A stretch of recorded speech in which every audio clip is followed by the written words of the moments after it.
প্রতিবাদ করছি, তাই জন্য করা মান। আমি সবসময় অন্যায় প্রতিবাদ করছি।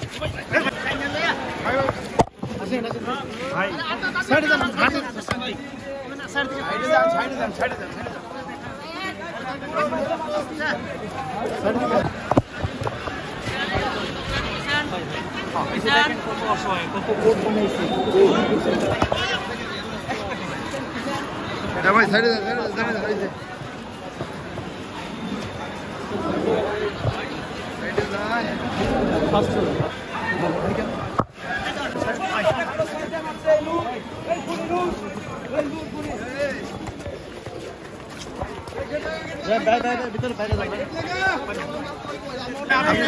ভিতরে ঢুকে গেছেন রে।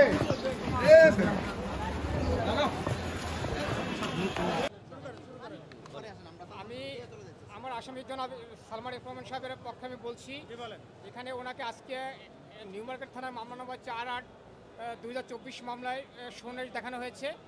সেখানে কোনো রিমান্ডের আবেদন করা হয় নাই। আমরা এই মামলায় দেখেছি যে এই মামলায় ইজহার নামে 130 জন আসামি আছে এবং অজ্ঞাতনামা আছে 250 থেকে 300 জন। কিন্তু এই আমার আসামির বিরুদ্ধে অভিযোগ করা হয়েছে যে ওনারা উস্কানি দিয়েছেন।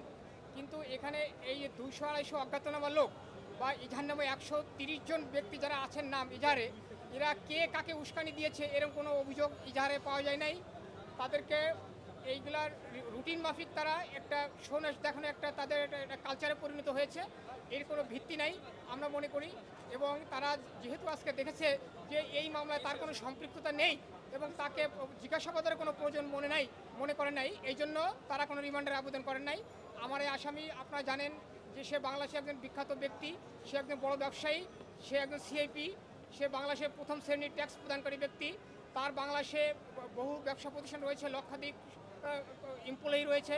এখানে তাকে অন্যায়ভাবে আটক রাখার জন্য এই সমাবেশটা দেখানো হয়েছিল আমরা মনে করি। এটা আইনানুগ কোনো আদেশ হচ্ছে না। আমরা পরবর্তীতে প্রয়োজন মনে করলে এই ব্যাপারে উচ্চ আদালতে যাব এবং আমরা যাতে সুবিচার পাই সেখানে আমরা আবেদন করব। এই ব্যাপার বক্তব্য। Thank you. না, এটা আমার ফুটেজ বাড়ানোর জন্য।